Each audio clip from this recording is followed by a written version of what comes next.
Salve, salve, amigo baesiano de todo o Brasil, tudo bem com você? Eu sou Eduardo Baez, este é o canal História com Baez. Estamos dando continuidade ao estudo da República Velha ou Primeira República. Nós já vimos no vídeo anterior como se deu o processo de proclamação da República em 1889 através de um golpe militar orquestrado pelo Exército Brasileiro e também pelos barões do café. Em seguida, falamos um pouco a respeito da República da Espada, a primeira organização republicana pós-golpe militar de 1889, pós-proclamação da República, com os governos dos marechais Deodoro da Fonseca e Floriano Peixoto. Na sequência, vimos os dois primeiros governos civis que estruturaram o modelo oligárquico com Prudente de Moraes e Campos Salles. Agora damos continuidade ao processo falando sobre o período no qual as oligarquias passaram a dominar o cenário político em definitivo, com a estruturação do café com leite, com a estruturação do modelo ligado à política de valorização do café. É neste momento que nós vamos falar dos governos subsequentes a Campos Salles. Vamos falar dos governos do nosso amigo Rodrigues Alves, ok? Rodrigues Alves. Logo em seguida falaremos do governo de Afonso Pena e, finalmente, o governo de Nilo Peçanha. Para isso, convido você a caminhar comigo pelos anos que se seguem na Primeira República ou República Oligárquica. E já que você está até aqui me acompanhando, se você ainda não é inscrito no canal, se inscreve agora, ativa o sininho e já vai deixando um like por aí, que me ajuda bastante a promover esse vídeo e poder colocá-lo à disposição de mais pessoas nesse processo de preparação para o Enem e para os exames vestibulares. Vamos então falar da Primeira República ou República Velha. Não se esqueça de uma coisa, vou dar uma desaparecida rapidinho aqui. Não se esqueça de uma coisa. Você pode também, na descrição deste vídeo, acessar este PDF, o resumo destas aulas, para poder acompanhar. É só clicar no link que está aqui embaixo e você pode acessar o PDF desta aula, ok? Muito bem, então vamos lá. Vamos falar do governo Rodrigues Alves. Governo Rodrigues Alves, o governo aí que é o primeiro pós-Campos Salles. Olha eu aqui de novo. Muito bem. O governo Rodrigues Alves, ele é conhecido como o governo do quadriênio progressista. Foram 4 anos marcados pelo desenvolvimento, pelo progresso, sobretudo presente nos grandes centros urbanos, como a cidade do Rio de Janeiro em especial. Esse quadriênio progressista foi marcado por uma grande modernização, tanto do ponto de vista administrativo quanto do ponto de vista estrutural, com a ampliação da rede ferroviária nesse período. A ferrovia ainda é o grande módulo de logística, né, a grande estrutura de logística do Brasil, há uma ampliação da rede ferroviária e, sobretudo, isto é visível, esta modernização, com o processo de urbanização e de reforma urbana da capital federal, que à época era a cidade do Rio de Janeiro. Lembrando que o Rio de Janeiro vai se tornar capital do Brasil lá no período colonial, no período da mineração ainda, em 1763, e será a capital do Brasil até 1960, quando Brasília é inaugurada e passa então a ser a capital da República. Os portos de Santos e do Rio de Janeiro passarão por uma remodelação, adequando então a esse novo momento econômico, sobretudo da exportação de café e da importação de produtos industrializados, e o grande marco será esta implantação da política de saúde pública, sobretudo na cidade do Rio de Janeiro, que vai redundar num episódio que nós vamos conhecer daqui a pouco, chamado de Revolta da Vacina, a reação a esta política de saúde pública. Este sujeito que você está vendo aí na foto, acima de mim, aqui em cima, tá vendo? Esse sujeito era o prefeito do Rio de Janeiro, chamado Pereira Passos. Ele vai ser responsável por coordenar a política de urbanização e de saneamento público da cidade do Rio de Janeiro na sua grande reforma urbana do início do século XX. É importante lembrar que esta ação não é uma ação isolada. As grandes capitais do mundo ocidental vinham passando nesse período também por grandes remodelações e grandes reformas, marca do processo de transição de século, de consolidação do modelo industrial, de estruturação de um processo marcado justamente pelo desenvolvimento, pela necessidade de demonstrar à população de que o progresso havia chegado. Então esse sujeito, prefeito Pereira Passos, que no Distrito Federal, que é o Rio de Janeiro na época, vai iniciar um processo de reordenação da cidade e de redivisão. Isto levou a um grande descontentamento pontual da população, sobretudo a população de baixa renda do centro do Rio de Janeiro, que foi arbitrariamente deslocada para os morros. Várias casas, vários cortiços, quiosques, que eram também locais de aglomeração, com venda de bebidas e comidas, né? Era toda uma aglomeração do centro do Rio, foram eliminados para alargamento de ruas, aberturas de avenidas. O Morro Dois Irmãos do Rio de Janeiro foi deslocado e toda a sua terra acabou se tornando o aterro do Flamengo. Acreditava-se muito na época no conceito dos miasmas, a ideia de que o ar parado trazia a contaminação, então era necessário abrir espaço para a circulação do ar, por isso também o deslocamento dos morros e a formação da terra do Rio de Janeiro naquela época, da terra do Flamengo, no Rio de Janeiro, levou a essa desapropriação arbitrária e associado à miséria, associado a essa arbitrariedade da prefeitura, isso vai fazer aumentar o descontentamento da população da cidade do Rio de Janeiro para com o governo municipal e também para com o governo federal, já que o Rio de Janeiro era a sede nesse período. Novos bairros começam a surgir na cidade. O maior exemplo e mais famoso é o bairro de Copacabana. É um novo bairro que vai surgir fora do centro velho do Rio de Janeiro, que vai se tornar uma referência turística e marcante da cidade aí durante o século XX. Ainda durante o governo do Pereira Passos, nesta reforma urbana, o centro do Rio foi totalmente remodelado.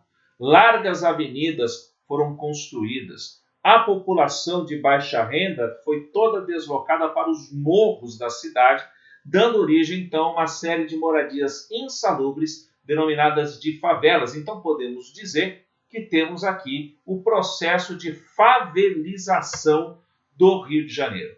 A cidade ficou muito cara, custo de vida altíssimo, gerando, então, a oposição popular ao governo de plantão, que, no caso, era o governo municipal do Pereira Passos e federal do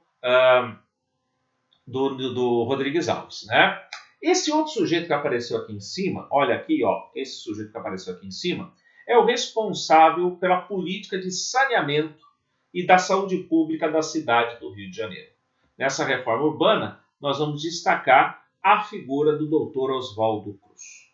Oswaldo Cruz recebeu poderes plenos para realizar todo um combate, uma política de combate à febre amarela, à varíola, à peste bubônica, dando a ele poder, inclusive, de polícia para fazer as ações que lhe foram confiadas, né?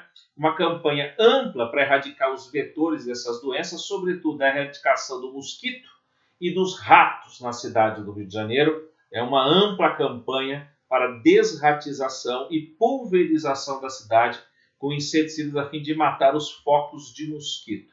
Grande esforço para também promover uma limpeza urbana, com as primeiras grandes preocupações com o saneamento básico, questão do esgoto da cidade, para não ser um foco de proliferação e ajuntamento disso. Por isso que nós temos aí a figura dos agentes de saúde. Os agentes de saúde de Oswaldo Cruz tinham praticamente o poder de polícia, de adentrar nas casas, vacinar as pessoas, promover a pulverização e erradicar os focos transmissores das doenças.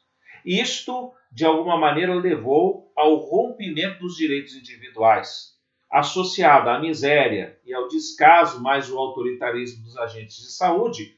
A oposição a essa metodologia ao governo se torna evidente, né? O discurso de que esta ação está violando o lar e, sobretudo, a questão da vacinação obrigatória violando o direito individual do sujeito de se opor a esta questão da vacinação, sobretudo na questão das mulheres, que teriam que se, muitas vezes, até mostrar partes do corpo que não eram adequadas a uma senhora de bem mostrar para o médico, né? A vacinação, você sabe do que eu estou falando. Com grande desemprego, desabrigo, desalojamento, miséria associada a tudo isso, explode no Rio de Janeiro, em 1904, a revolta da vacina.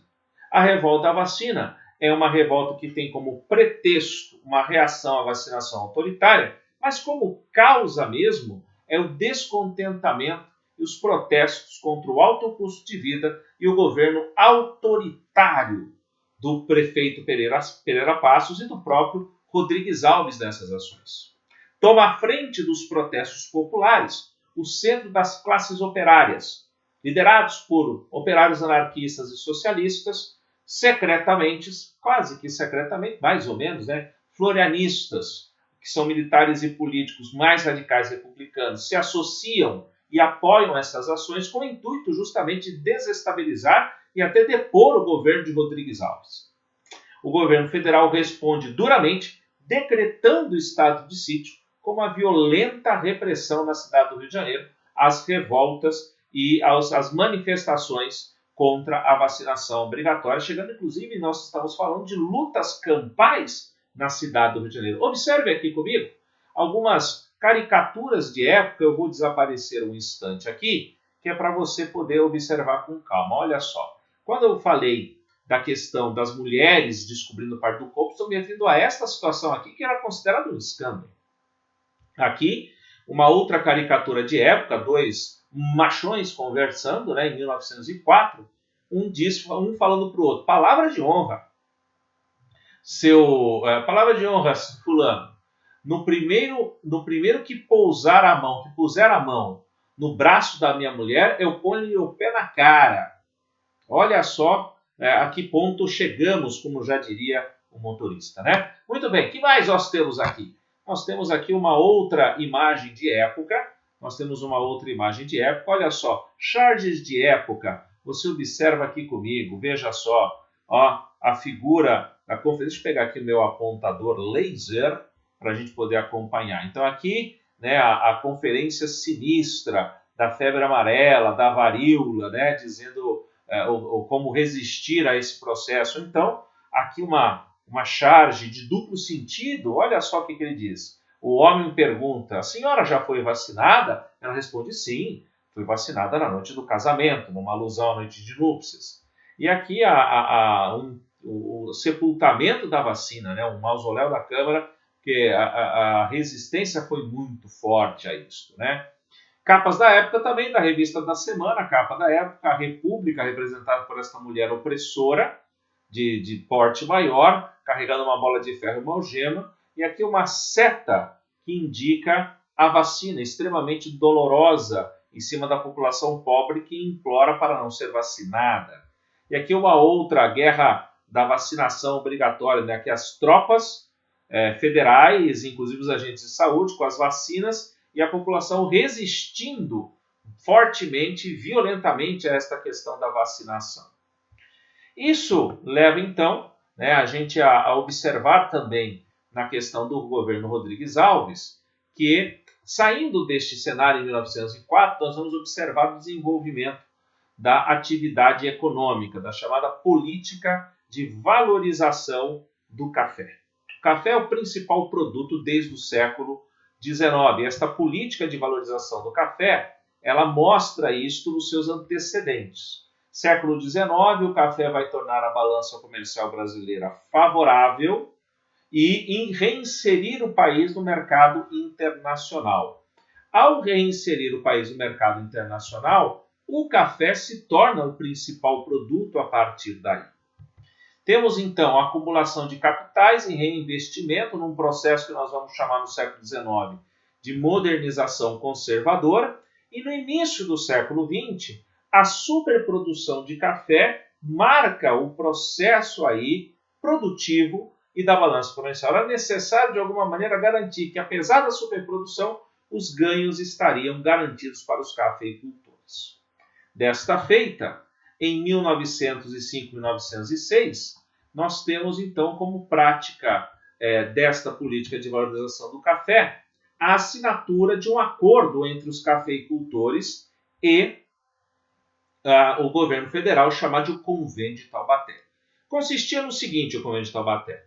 Era uma medida estatal do governo federal para proteger o café, e aqui a grande ironia, o governo federal protegendo os cafeicultores e os cafeicultores dominavam o governo federal. Era um governo de cafeicultores, certo? Então a ideia era ter esse acordo para manter o preço do produto entre o governo federal e os cafeicultores, de maneira tal a que o preço não aumentasse muito nem diminuísse, mantivesse um preço mínimo que fosse adequado para todos. E o excedente de produção e de exportação seria comprado pelo governo federal. E de onde o governo federal ia tirar dinheiro para isso? Simples, aumentando impostos, como sempre faz. Dessa maneira, a política de valorização do café, ela conseguiu estabelecer este equilíbrio, este acordo, conseguiu equilibrar a economia. Desta maneira, entrou um empréstimo de 15 milhões de libras para equilibrar o processo econômico e ainda se estabeleceu uma taxa extra de 3 francos para cada saca exportada paga ao governo, que serviria justamente para conseguir fazer o equilíbrio de preços. Criou-se a caixa de conversão para também controlar o câmbio de forma que ele ficasse vantajoso para as exportações, mantendo o câmbio baixo dessa maneira. E dessa forma, no Convênio de Taubaté, num primeiro momento, Rodrigues Alves não apoia o Convênio de Taubaté. Por isso, haverá uma pressão sobre ele, não havendo essa estabilização do câmbio. A economia que ele vai manter, a economia do Campos Salles, no intuito justamente de criar um caixa e uma reserva maior para o governo brasileiro, ele se recusa a proteger os cafeicultores. Só que o Congresso Nacional aprova o Convênio de Taubaté, mediante votação no próprio Congresso, resistindo aí a essa política não adotada por Rodrigues Alves, que só vai ser adotada no governo seguinte, no Afonso Pena. O Afonso Pena que vai fazer a consolidação do Convênio de Taubaté. Destaques ainda internacionais para o governo Rodrigues Alves. Nós temos o Acre. O Acre vai ser incorporado ao Brasil e comprado em 1903, graças à política externa do Barão do Rio Branco. O Acre recebeu uma grande quantidade de nordestinos, era uma província boliviana, que foram em busca das oportunidades do ciclo da borracha. A borracha começa a ser explorada efetivamente em 1886 no Vale Amazônico, vai viver o seu auge nesse início do século XX no Acre. A província boliviana vai viver um momento de revolta interna. Em 1901, há um movimento pela separação do Acre da Bolívia e formação de um Estado independente, movimentado aí e liderado por esse sujeito chamado Plácido de Castro. O Brasil e a Bolívia intervêm no processo, tanto tropas brasileiras quanto tropas bolivianas, evitando a continuidade da guerra. Então, esse território aqui, que você observa, aqui este território, o território do Acre. Destaque aqui para esta ferrovia, que nós vamos falar daqui a pouco, a ferrovia Madeira-Mamoré, cujo intuito era sair daqui e ligar a Bolívia, olha a fronteira da Bolívia aqui, ligar a Bolívia até o Atlântico, só que ela não passou daqui, do Rio Madeira, não passou daqui. Tá? Bem, no governo Rodrigues Alves, então, essa questão vai ser resolvida em 1913 no Tratado de Metrópolis, quando o Brasil compra o Acre por 2 milhões de libras da Bolívia e o incorpora ao território nacional com a promessa de construir a ferrovia Madeira-Mamoré para que a Bolívia tivesse acesso ao Atlântico via bacia amazônica. Não deu certo, a ferrovia não chegou a ser construída, foi engolida pela floresta. O processo de sucessão foi um processo relativamente tranquilo, né, com a eleição do primeiro presidente mineiro, o Afonso Pena, a bico de pena, diga-se de passagem, ou seja, foi uma eleição fraudada, como todas foram, mas que fez com que o café com leite funcionasse. O Partido Republicano Mineiro impõe o seu candidato, mesmo com os paulistas tentando impor a figura do Bernardino de Campos. Então, primeiro presidente mineiro, política do café com leite. Durante o governo Afonso Pena, consolidou-se a política de valorização do café com a Caixa de Conversão, dando garantias à oligarquia cafeeira e trabalhando a ideia da socialização das perdas. Por que essa expressão socialização das perdas? Pela seguinte razão. O café ele exercia na economia brasileira o que nós chamamos de efeito multiplicador. O que é o efeito multiplicador? Quando o café ia bem, toda a economia ia bem. Quando o café ia mal, toda a economia ia mal. Por isso ele se multiplicava, o efeito do preço internacional do café. A fim de controlar esse efeito multiplicador e garantir os lucros dos cafeicultores e, sobretudo, o caixa do governo para conseguir comprar os excedentes, iniciou-se o que nós chamamos de socialização das perdas. O que é essa socialização das perdas? Está associado ao aumento de impostos e taxas federais pagas pelo contribuinte, pelo cidadão, e esse aumento de taxas era justificado pela necessidade de o governo ter caixa para, se eventualmente precisasse, comprar o excedente de produção de café. Então, as perdas, o aumento de impostos, está socializado, todo mundo paga. Agora, os lucros estão garantidos para os cafeicultores, porque eles jamais perderão, porque se eles produzirem a mais, o governo vai comprar o excedente. Olha que coisa legal, né? Eu também achei lindo isso, achei fantástico. Muito bom. Que demais ações eu vou destacar do governo Afonso Pena? Uma reorganização das Forças Armadas, capitaneada pelo ministro da Guerra à época, o Marechal Hermes da Fonseca, guarde este nome. Depois, o Brasil, em caráter internacional, merece destaque na participação na Conferência Internacional de Haia, com as ações de Rui Barbosa. Interessante, né? Hermes da Fonseca e Rui Barbosa vão se enfrentar nas eleições de 1910 para a sucessão de Nilo Peçanha, que completou o mandato de Afonso Pena porque ele morreu em 1909, um ano antes de completar o mandato. Houve a Exposição Internacional do Rio de Janeiro para marcar a modernidade no Brasil nesse período e uma grande imigração ao Brasil acontece, sobretudo com a chegada da colônia japonesa. Imigração em larga escala, sobretudo dos japoneses, obedecendo ao lema do governo Rodrigues Alves, que era governar é povoar o Brasil e trazer imigrantes para cá. Nilo Peçanha assumiu após a morte de Afonso Pena, completa o mandato dele, né? E o grande destaque, isso vale a pena você olhar com calma, vai ser o Serviço de Proteção ao Índio, o início de uma política indigenista no Brasil, entregue ao Marechal Cândido Rondon, que vai se tornar o grande símbolo deste serviço de proteção ao índio aí e a interiorização do Brasil. Em 1910, na sucessão presidencial, nós temos a campanha civilista. E é a primeira vez que a política do café com leite vive uma ruptura. Primeiramente, de um lado, você tem a aliança entre Rui Barbosa, ligado diretamente à oligarquia baiana, né? E Barbosa se alia à oligarquia baiana, que se alia à oligarquia paulista. É quando ocorrerá este rompimento com o café com leite. Por quê? Porque, como era o governo de um mineiro, os paulistas queriam assumir. Mas como o mineiro morreu antes de terminar o mandato, os mineiros queriam assumir e continuar o mandato. Então ficou essa treta aí para ser resolvida. Do outro lado, formou-se uma outra chapa, e essa chapa formada aí pelo Marechal Hermes da Fonseca, formada pela oligarquia mineira com a oligarquia gaúcha. Rui Barbosa assumiu um discurso antimilitarista, dizendo que a eleição de Hermes da Fonseca seria remeter o Brasil à República da Espada.